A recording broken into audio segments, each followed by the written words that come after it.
Development Minister of Water Resources and Sanitation, Joseph Utsafe, is warning that there's a significant increase in river flow levels tending towards a red alert from rivers Niger and Benue, which could lead to a possible river flooding in those areas. He disclosed this at a media briefing to give an update on the flooding situation in Maiduguri. TVC's Kemi Balogun has details. Borno, Bauchi, Jigawa, Taraba, Yobe, Benue, Gombe and many other states were among 31 states listed as high flood risk areas in the 2024 annual flood outlook publication in April. The Ministry of Water Resources and Sanitation had warned about this, saying the flood disaster in Maiduguri and Jere areas of Borno State was largely due to an overflow of water from the Alau Dam, which is about 10 kilometers from the Maiduguri city center. This flood disaster that affected Maiduguri and Jere areas of Borno State was largely due to overflow owing to massive inflow from Ngada River, a major tributary of River Niger. The State's Minister of Water Resources, Right Honorable Bello Mohammed Goronyo, and I have visited Maiduguri with heads of agencies and parastatals in my ministry to express solidarity with the government and people of Borno State and to assess the extent of devastation caused by the floods. Somebody will just sit Somebody will just sit in the comfort zone, he will just issue statement, he has not seen anything, he's not there physically. The minister is strongly warning of a possible river flooding from rivers Niger and Benue, which indicates a significant increase in river flow levels, tending towards a red alert. We are expecting flooding, and we appeal to states and communities, and we recommended some activities that should be done, some practices that should be done to alleviate or cushion the effects of this flooding. Which one of them was to evacuation, cleaning of our drainages. As the water subsides, the minister reveals that immediate action will be taken as a technical team is already on ground in Maiduguri and Jere to monitor the situation and give reports. Kemi Balogun, TVC News, Abuja. Director Search and Rescue, NEMA, Air Commodore Kennedy Mataluo is standing by to join us on the news tonight, but that's right after this break. Stay with us, everyone. Now to our coverage of the flood disaster in Maiduguri. I'm joined by Director Search and Rescue, NEMA, Air Commodore Kennedy Mataluo. Air Commodore, thank you for joining us on the news tonight. The last time we spoke 2 days ago, you were in Abuja. You are now in Maiduguri. What have you seen for yourself as regards the ongoing search and rescue efforts? Well, I think I would say I highly appreciated the effort of the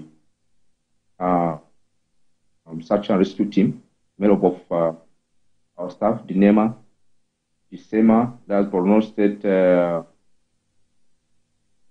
SEMA, and the disaster response unit, that's the military. They are all working together, including the fire service, to really rescue people. And I know we still have a long way to go, but so far we are making progress. You talked about area surveillance the last time we spoke. Do we have an idea of those people who are yet to get help in this area? Yeah, there are some areas that are completely submerged. That's really the name of those areas. But I know that the custom quarters is completely submerged, and today we have been able to rescue a number of them out of that place. Then, one thing about flood is that those living downstream also are going to have the impact of the flood. So those are areas that requested the Air Force to cover for us, so that we know the communities that are downstream that are likely going to be impacted, and to advise them also to move upstream and live where they are presently. So far we've known certain areas that we still have people stranded, and effort is being made. Today, the search and rescue was called off when it was dark, but we are starting very early tomorrow to see how far we can go. Where are you putting these people you're rescuing? Because we understand that the IDP camp is now at full capacity.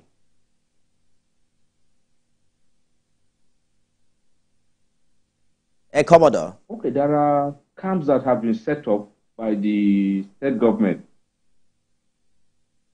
There are camps that have been set up, about 9 camps have been set up where NEMA, we are working with other stakeholders to provide services like medicals, food, that's ration, and water.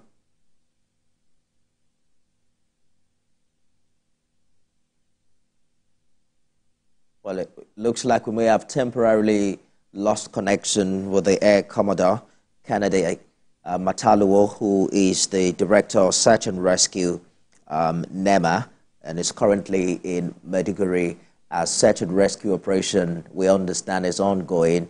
It will resume tomorrow morning. According to him, that operation was suspended because it was getting dark. We'll get back to him hopefully in the course of this bulletin for more updates on that coverage.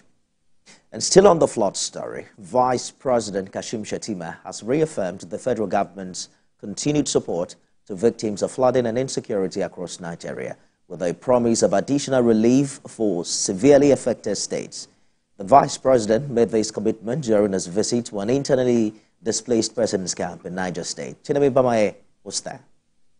Vice President Kashim Shettima is in Niger State on an assessment visit to the camp for the internally displaced persons in Gwada, Shiroro Local Council. The people here were displaced by bandits and flooding.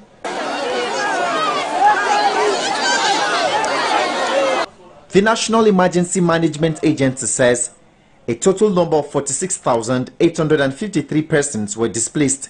17,540 were children. While empathizing with the people, Vice President Shettima assured that the administration of President Bola Ahmed Tinubu remains focused on effective governance and the welfare of all Nigerians beyond political considerations. And I want to assure the government and people of Niger State that the President is poised to assist all states of the Federation towards addressing those challenges. 3 billion naira has been released to each state of the Federation towards addressing the issues of floodings across the length and breadth of this nation. The Vice President also revealed that the Lapai-Agai Road, where a tragic accident recently claimed about 60 lives, is being considered for urgent repairs. To the President, in the contemporary history of this country, name any president that has intervened decisively in the area of infrastructure greater than him. The East-West Road, the Badagry to Sokoto Road, even the road where this incident happened is currently under consideration. The governor of Niger State, Umaru Bago, commended the federal government for its commitment to the state. He emphasized the state's efforts to repair federal roads due to their significance. He called on the federal government to terminate contract of defaulting contractors to ensure proper execution of these projects. As you can see, we are constructing a lot of roads that are even federal. But we're expecting that, okay, at a point in time we'll get refund from the system. But the lives of our people matters most. And some contractors who have been on these roads for years, for over a decade, it is high time for federal government to cancel their contract and give serious-minded people. The Vice President also confirmed that the federal government had already disbursed 3 billion naira to each state to address flooding issues. Chenemi Bamei, TVC News, Gwada.